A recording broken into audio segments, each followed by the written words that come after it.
Tesla, एक ऐसा नाम जिसने अपनी सोच से, अपनी प्रतिभा से पूरी दुनिया को रोशन कर दिया।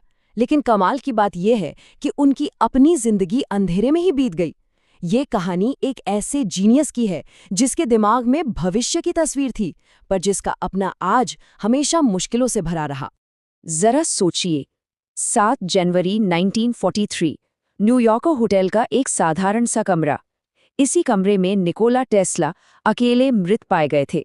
उनकी जिंदगी का अंत उतना ही शांत था जितना उनका दिमाग तूफानी। कहते हैं उनके आखिरी दिनों के साथी सिर्फ कुछ कबूतर थे जो उनकी खिड़की पर रोज आते थे। कमाल है, जिस इंसान ने पूरी दुनिया को एक दूसरे से जोड़ा, वो खुद कितना अकेला रह गया।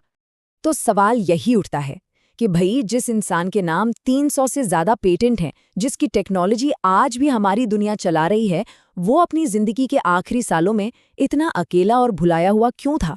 आखिर ऐसा क्या हुआ कि मॉडर्न दुनिया बनाने वाला खुद एक भूली बिसरी कहानी बनकर रह गया? इस कहानी को समझने के लिए चलिए थोड़ा पीछे चलते हैं।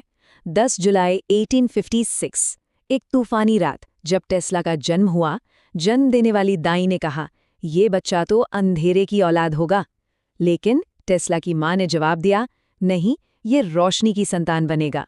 और उनकी माँ की कही ये बात मानो टेस्ला की पूरी जिंदगी का मिशन बन गई। टेस्ला का बचपन आसान नहीं था। उनके बड़े भाई की मौत का उन पर इतना गहरा असर हुआ कि वो सदमा जिंदगी भर उनके साथ रहा। लेकिन दूसरी तरफ उन्हें अपनी माँ से गजब की याददाश्त और कल्पना करने की शक्ति मिली थी। वो स्कूल में जीनियस माने जाते थे। कई भाषाएं तो ऐसे बोलते थे जैसे उनकी अपनी हों। उनकी दिमागी ताकत का अंदाज़ा आप इसी बात से लगा सकते हैं कि वो मैथ्स की बड़ी बड़ी मुश्किल प्रॉब्लम्स को बिना पेन पेपर के सिर्फ अपने दिमाग में ही सॉल्व कर देते थे। कमाल की बात तो ये है कि उनकी ये काबिलियत इतनी अविश्वसनीय थी कि उनके टीचर्स को लगता था कि वो कहीं से नकल कर रहे हैं। और इसी तेज दिमाग के दम पर उन्होंने 4 साल की डिग्री सिर्फ 3 साल में ही पूरी कर ली। कॉलेज में उनकी जिंदगी में एक बहुत बड़ा मोड़ आया। एक दिन उनके प्रोफेसर डायरेक्ट करंट यानी डीसी मोटर्स की बहुत तारीफ कर रहे थे। टेस्ला ने खड़े होकर उन्हें चैलेंज कर दिया। उन्होंने कहा कि डीसी सिस्टम में बहुत कमियां हैं और असली भविष्य तो ऑल्टरनेटिंग करंट यानी एसी में है। बस उस दिन के बाद से एसी को दुनिया के सामने लाना ही उनका सबसे बड़ा जुनून बन गया। लेकिन कॉलेज छोड़ने के बाद का वक्त उनके लिए बहुत मुश्किल रहा। नर्वस ब्रेकडाउन हुआ, जुए की लत भी लग गई। फिर एक शाम जब वो एक पार्क में टहल रहे थे, अचानक उनके दिमाग में जैसे बिजली कौंध गई। उन्होंने अपनी आंखों के सामने एक रोटेटिंग मैग्नेटिक फील्ड से चलने वाली एसी मोटर का पूरा डिजाइन देख लिया। ये कोई सपना नहीं था, ये एक हकीकत थी जो उनके दिमाग में उतर आई थी। और बस इसी सपने को सच करने के लिए टेस्ला अमेरिका पहुंच गए। आपको पता है, जब वो अमेरिका पहुंचे तो उनकी जेब में सिर्फ 4 सेंट थे और एक खत। एक ऐसा खत जो उन्हें उस वक्त के सबसे बड़े आविष्कारक थॉमस एडिसन के पास ले जाने वाला था।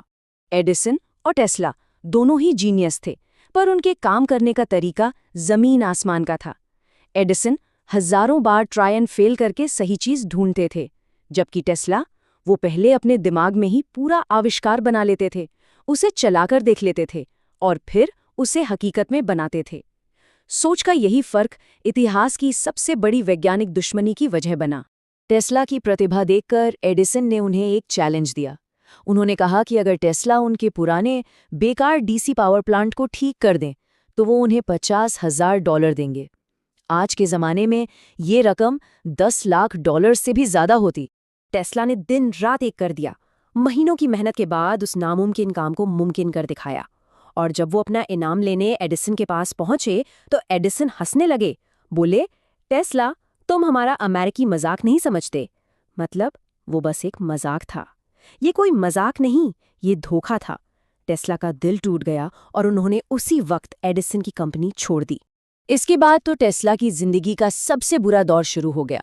उन्होंने अपनी कंपनी खोली, लेकिन उनके ही इन्वेस्टर्स ने उन्हें धोखा दिया और उनके पेटेंट छीन लिए। हालात इतने खराब हो गए कि दुनिया बदलने का सपना देखने वाला वो जीनियस पेट पालने के लिए सिर्फ $2 रोज में गड्ढे खोदने को मजबूर हो गया।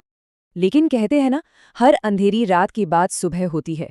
उनकी मुलाकात हुई जॉर्ज वेस्टिंगहाउस से। वेस्टिंगहाउस एक ऐसे बिजनेसमैन थे जिन्होंने टेस्ला की आंखों में सिर्फ एक आविष्कारक नहीं बल्कि भविष्य देखा। उन्होंने टेस्ला के एसी विजन पर दांव लगाया और एडिसन के डीसी एम्पायर को सीधी चुनौती देने का फैसला किया। और यहीं से शुरू हुआ वॉर ऑफ करंट्स, यानी धाराओं का युद्ध। एडिसन ने एसी को बदनाम करने के लिए कोई कसर नहीं छोड़ी। लोगों को डराने के लिए सरेआम जानवरों को एसी करंट से मारा। यहाँ तक कि पहली इलेक्ट्रिक चेयर में भी एसी करंट के इस्तेमाल को प्रमोट किया। लेकिन सच आखिर सच होता है। इस जंग में आखिरकार जीत टेस्ला और उनके एसी सिस्टम की हुई। और इस जीत का सबसे बड़ा सबूत बना नियाग्रा फॉल्स पर बना दुनिया का पहला हाइड्रो इलेक्ट्रिक पावर प्लांट, जिसे किसी और ने नहीं बल्कि खुद निकोला टेस्ला ने डिजाइन किया था। ये power plant 5 lakh horse power की बिजली बना सकता था। जरा सोचिए, उस जमाने के लिए ये एक चमत्कार जैसा था, जब ज्यादातर शहर तेल की दियों से ही रोशन होते थे। टेस्ला ने दुनिया को रोशनी देने का अपना वादा पूरा कर दिया था। लेकिन कहानी में अभी एक और ट्विस्ट बाकी था। कुछ समय बाद एक बड़ी आर्थिक मंदी आई और वेस्टिंगहाउस की कंपनी दिवालिया होने की कगार पर पहुंच गई। कंपनी पर लाखों डॉलर का कर्ज था और बचने का कोई रास्ता नहीं दिख रहा था। वेस्टिंगहाउस ने टेस्ला को अपनी मुश्किल बताई। कंपनी पर टेस्ला के रॉयल्टी का भी बहुत बड़ा बोझ था। पता है टेस्ला ने क्या किया? उन्होंने एक पल भी नहीं सोचा, अपना कॉन्ट्रैक्ट निकाला और सबके सामने उसे फाड़कर फेंक दिया। एक झटके में उन्होंने अपनी भविष्य की सारी रॉयल्टी छोड़ दी, जिसकी आज की कीमत करीब $300 मिलियन होती। पर उन्होंने ऐसा क्यों किया? सिर्फ एक वजह से, कृतज्ञता। क्योंकि वेस्टिंगहाउस वो अकेला इंसान था जिसने उन पर तब भरोसा किया था जब पूरी दुनिया उन्हें नाकामयाब मान रही थी। यह घटना बताती है कि टेस्ला के लिए दोस्ती और उसूलों की कीमत पैसों से कहीं ज्यादा थी। लेकिन इतनी बड़ी कुर्बानी के बाद भी किस्मत ने जैसे उनका साथ छोड़ दिया था।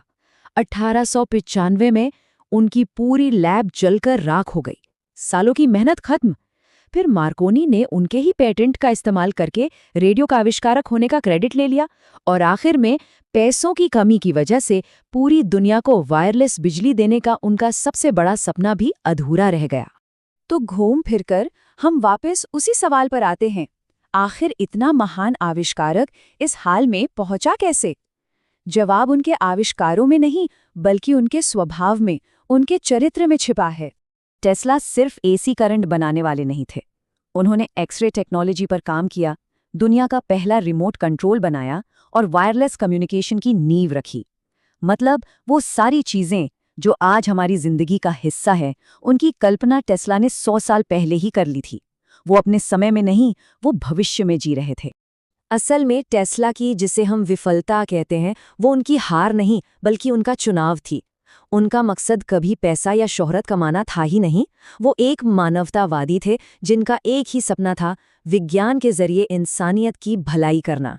और इस मकसद के लिए उन्होंने अपनी हर चीज दांव पर लगा दी। तो यहाँ एक सवाल है जो सोचने पर मजबूर करता है।